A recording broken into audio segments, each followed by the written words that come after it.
A gente começou a se questionar se pessoas que tinham exposição frequente ao HIV teriam ou não teriam uma resposta imune antígeno específica contra o vírus, porque isso é muito controverso na bibliografia. Há vários grupos que descreveram respostas presentes em expostos não infectados, enquanto que outros grupos questionam se isso é verdadeiro ou não.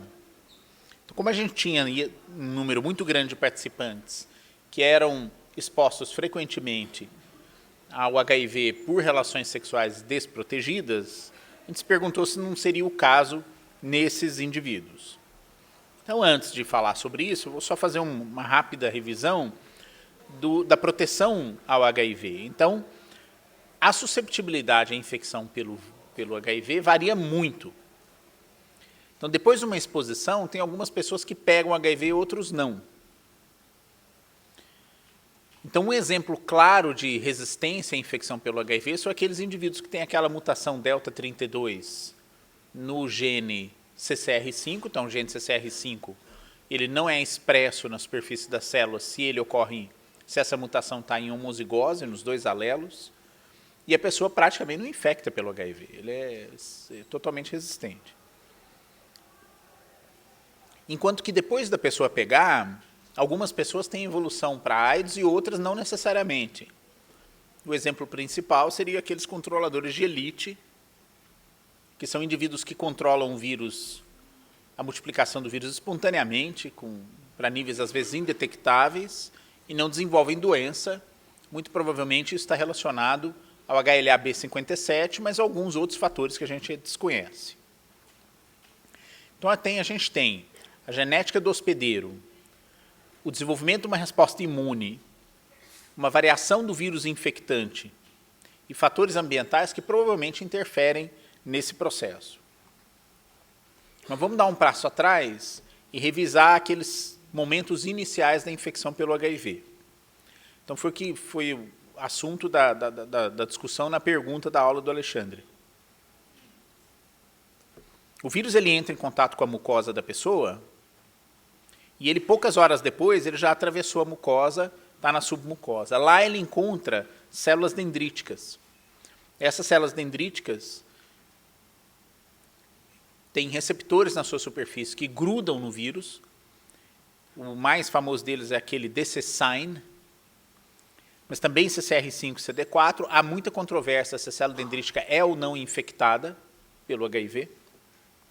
Ela vai para o linfonodo satélite e de poucas horas até poucos dias depois, o vírus ele encontra o caminho para infectar linfócitos, porque esse é um local onde tem uma abundância muito grande de linfócitos TCD4 suscetíveis à infecção.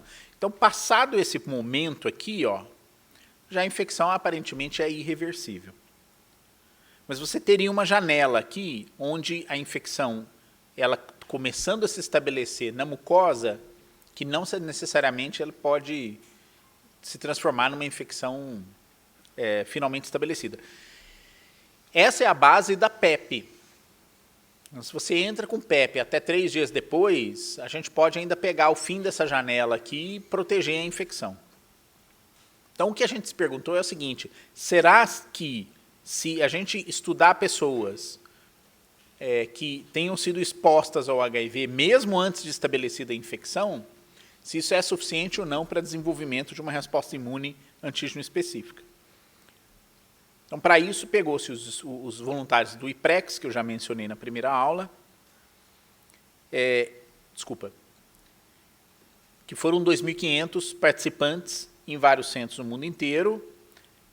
Esses 2.500 participantes, a maioria foram incluídos no Brasil e no Peru, e era um estudo onde todo mundo recebia profilaxia pré-exposição, metade recebia profilaxia pré-exposição, metade recebia placebo, e eles recebiam um pacote muito grande de prevenção, como a gente já discutiu.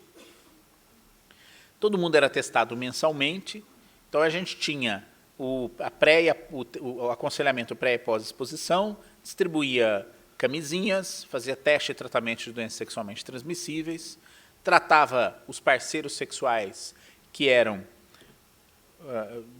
queixavam de qualquer doença sexualmente transmissível, Se havia algum caso de exposição de altíssimo risco que encaixava nos critérios de PEP, PEP era oferecido, era interrompido o PrEP, eles recebiam PEP durante um período e depois voltavam para PrEP. E todo mundo que era suscetível à infecção pelo HIV era vacinado. A proteção foi de 44%, 42%, como a gente já discutiu. Mas o ponto que eu quero chegar é esse aqui. Ó. Isso aqui era nos participantes do IPREX o número de parceiros que eles tinham tido diferentes nas últimas 12 semanas. Então, vocês estão vendo a média ali? São 18 parceiros diferentes nas últimas 12 semanas. Né? Haja energia. Na mediana, eram 7. Mas lembra-se que a gente foi atrás dessas pessoas para tentar identificar elas na sociedade. Aí depois começou um estudo, caiu muito, caiu na média de 18 para 7, ou na mediana de 7 para 2. Quer dizer, a gente conseguiu um efeito muito grande de redução de risco. Mas lembre-se que, em média, eles tinham 2 parceiros diferentes nas últimas 12 semanas, ou seja, os últimos 3 meses. Outra coisa que a gente perguntava era o seguinte: você teve alguma relação anal receptiva não protegida, sem camisinha? Quando entrou no estudo, eles falavam que nas últimas 12 semanas, em média, 60% tinha tido relação. Depois que entraram no estudo, esse número caiu para 30%. A gente discutiu já esse dado na aula anterior. Então, foi um sucesso muito grande. Quer dizer, você reduziu a frequência de relação anal desprotegida pela metade. Mas o que me intrigava muito é que, a despeito de tudo que você fazia, dava um balde de camisinhas. Teste, aconselhamento pré, aconselhamento pós, aconselhamento de redução de danos, tratamento de DSTs, visitas mensais. Tinha 30% ainda que tinha relação anal receptiva sem proteção. Isso remete àquela história que mudar comportamento sexual é extremamente difícil. A gente consegue diminuir o risco, eles diminuíram o número de parceiros, mas é muito difícil a pessoa abandonar o comportamento de risco, somente com aconselhamento. O médico geralmente tem essa impressão de que ele vai subir num pedestal dentro do consultório dele, da sua onipresença, ele estenderá a mão e ele falar suas palavras de genialidade e o paciente escutará aquilo e imediatamente começará a seguir tudo que foi dito. Mas é claro que isso não é verdade. Isso aqui é muita pretensão nossa, achar que você muda o comportamento das pessoas. E assim, um exemplo que eu gosto de citar, não sei se você se lembra, o ano passado o Drauzio Varela, que esteve aqui nesse curso, ele fez um programa no Fantástico e ele virava e falava para as pessoas assim, sobre exposição e PrEP e HIV, falou bastante sobre isso num programa que durou uns 8 minutos no Fantástico. E no final ele entrevistou uma garota que estava no centro de testagem e aconselhamento lá do CRT para fazer o teste rápido para saber se ela era candidata ou não para fazer PEP. Ele perguntando para ela, falou assim: por que você está aqui? Eu disse: não, eu tive uma relação com um rapaz que eu conheci faz poucos dias e depois acabei tendo relação com ele sem camisinha. Ela estava lá para fazer o teste.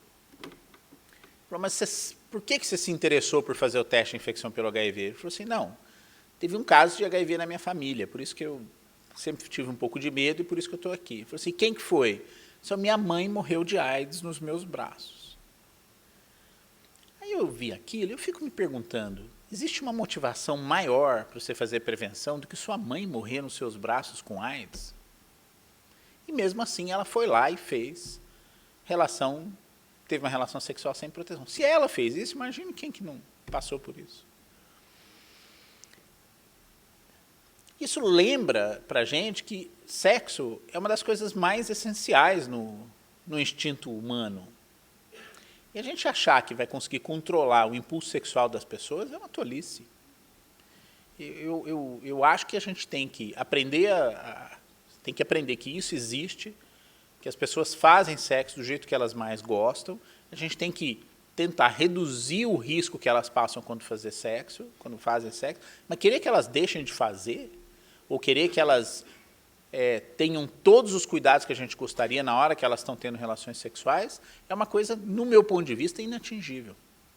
Então, por isso que essas estratégias de prevenção, elas têm que ir melhorando. A gente tem que admitir que isso existe dentro da nossa sociedade e criar meios para facilitar o bloqueio da transmissão do HIV. Então, em virtude disso, voltando para o aspecto biológico, quando a gente vê esse nível de exposição presente nesses grupos de pessoas, a pergunta foi, será que essa exposição está levando ao encontro com o vírus com uma frequência maior ou não? Então, a gente planejou esse estudo aqui,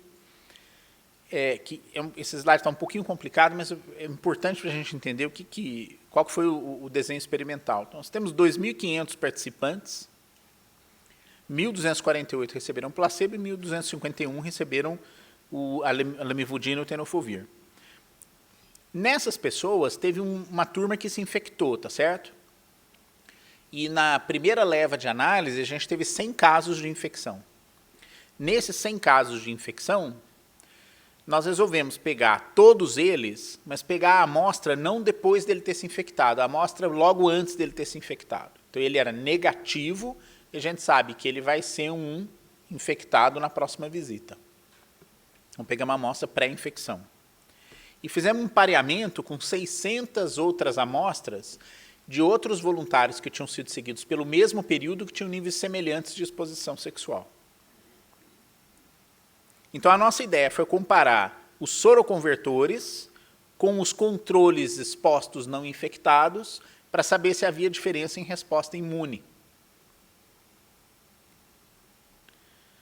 E a gente estimulou células coletadas no laboratório com 6 pools de peptídeos que representavam a proteína GAG, POL, transcriptase reversa, integrase, VIF e NEF.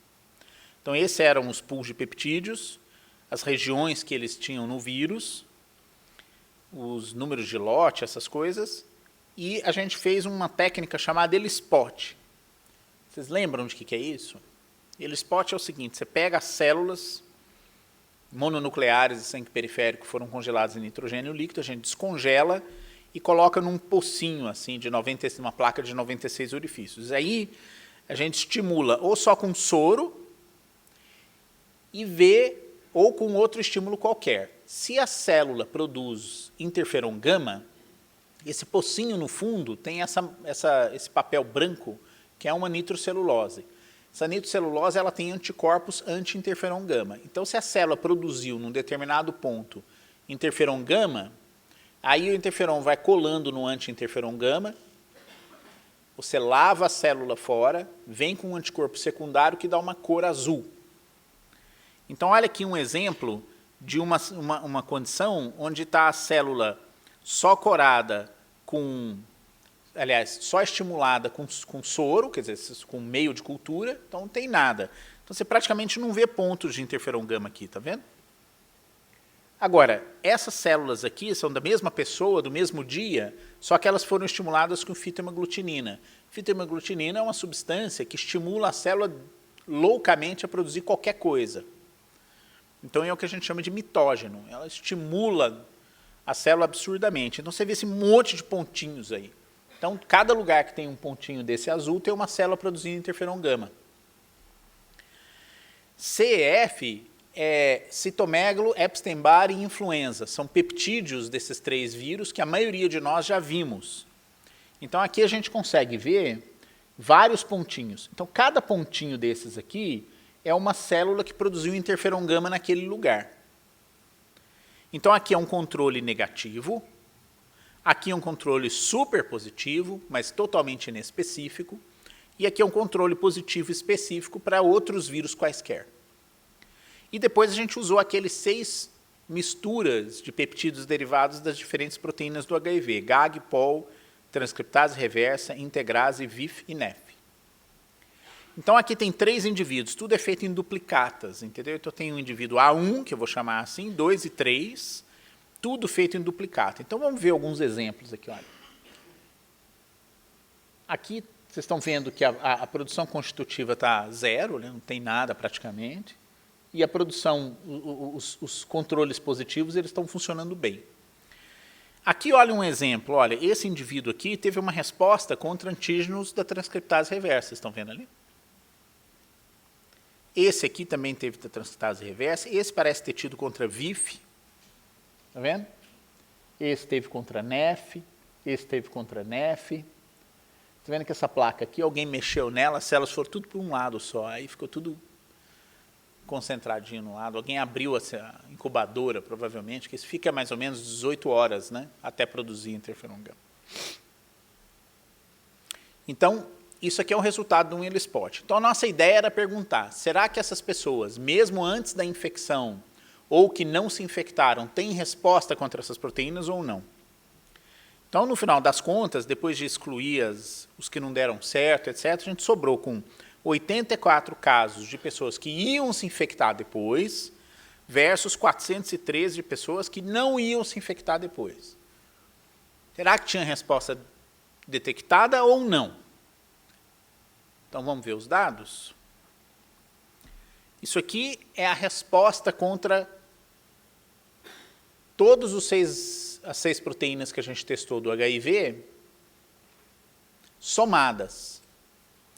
Então, observem aqui, o primeiro grupo da direita é um grupo de pessoas doadoras de sangue, que a gente espera que sejam pessoas não infectadas, que não têm exposição de risco para HIV. A gente teve, em média, 12 pontos produtores de interferon gama por milhão de célula em todos eles, que é praticamente zero, somando todos os 6 poços.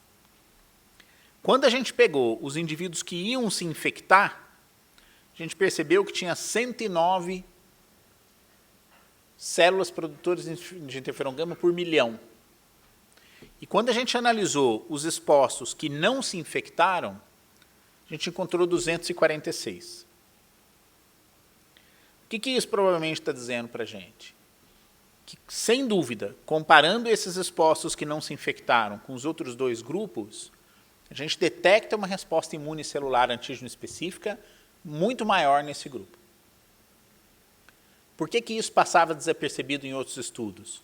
Porque aqui, esse valor de 248, embora estatisticamente significante, na comparação que a gente fez, para uma pessoa infectada pelo HIV, ele é uma resposta baixíssima.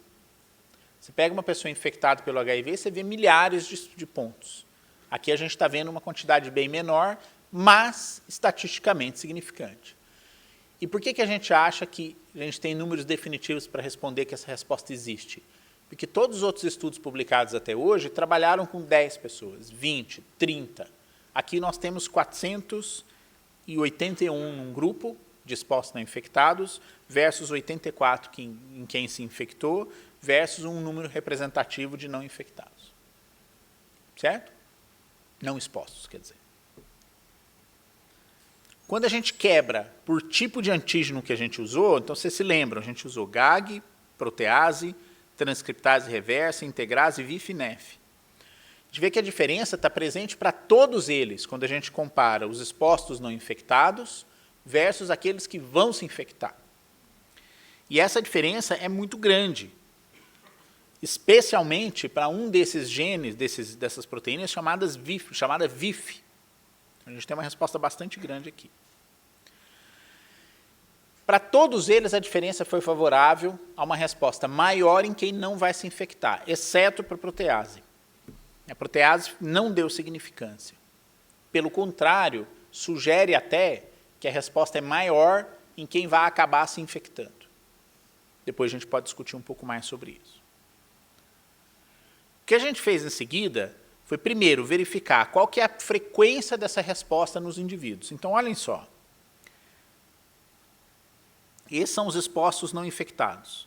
37% tinha resposta contra GAG, 44% contra protease, 46% contra transcriptase reversa, 37% contra integrase, 43% contra VIF, 37% contra NEF. Todas essas respostas foram maiores do que aqueles que acabaram se infectando.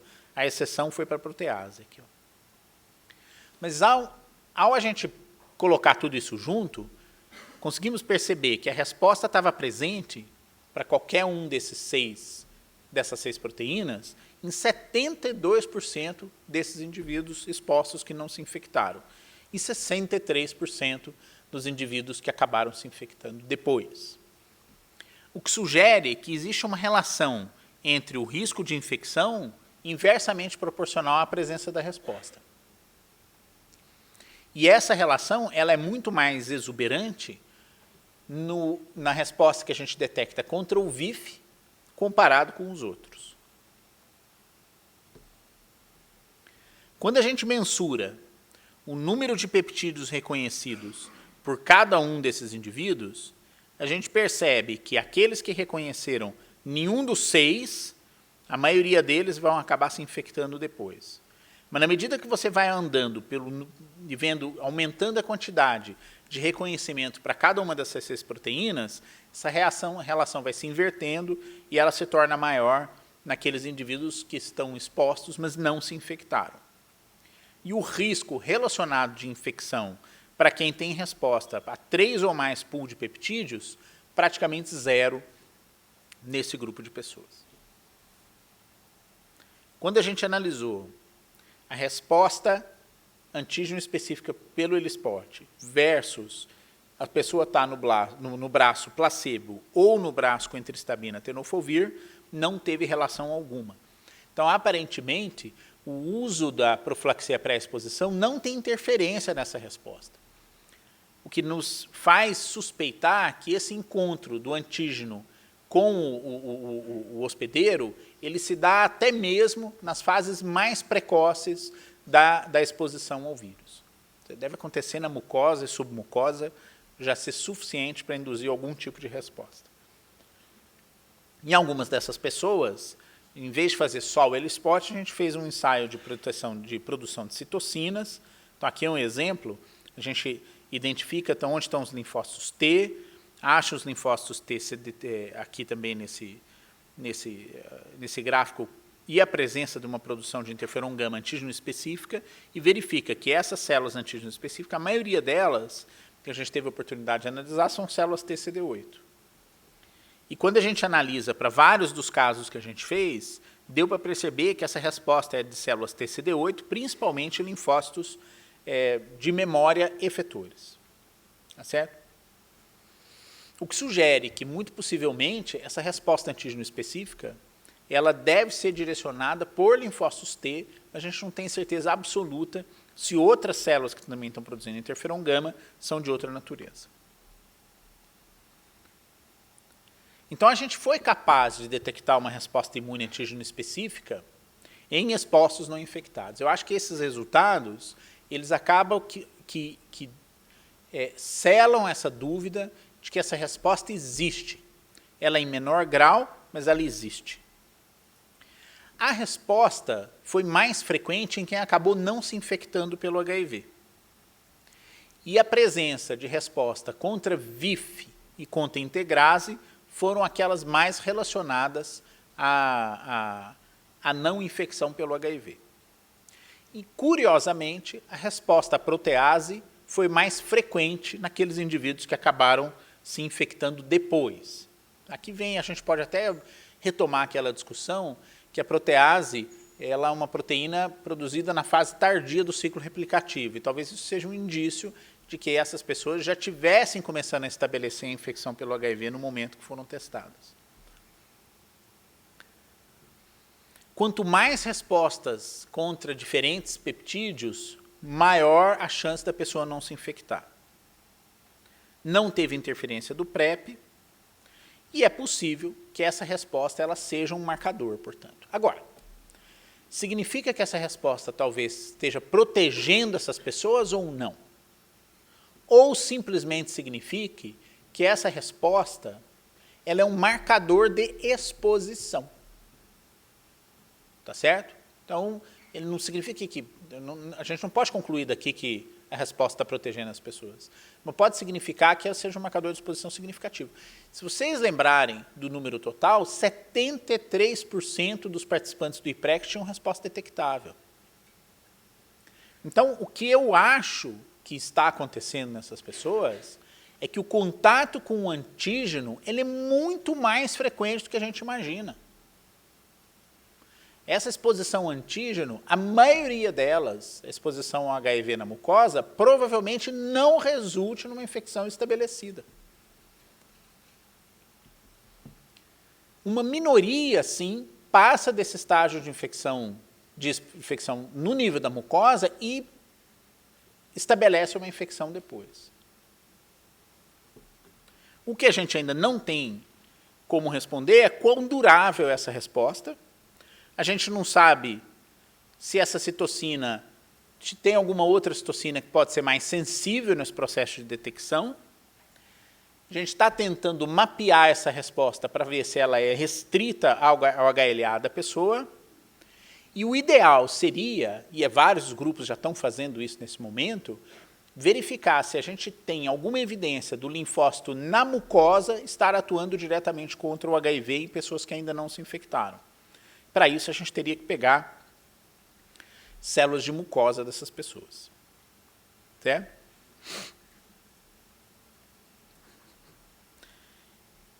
Bom, então, com isso, eu acho que a gente tem algumas evidências de que a exposição ao HIV é um fenômeno relativamente frequente e, quem sabe, a gente poderia estudar esses passos iniciais, embora isso seja uma coisa extremamente difícil, para tentar entender o que está acontecendo na mucosa dessas pessoas para estabelecer estratégias que talvez sirvam como uma vacina eficaz. Não, eu que tirei mesmo. Então, eu queria agradecer 2 pessoas que participaram do estudo. Esse é o Douglas Nixon, que esteve dando aula aqui para a gente na sexta-feira, e o Peter Kubler, que fez a maioria dessas análises estatísticas desse estudo e ajudou a escrever o trabalho que foi submetido, e o auxílio e as ideias que o David Watkins deu durante todo esse período para tentar interpretar o resultado dessas respostas imunes celulares que a gente viu nesses voluntários. Eu vou parar por aqui e deixar aberto para perguntas.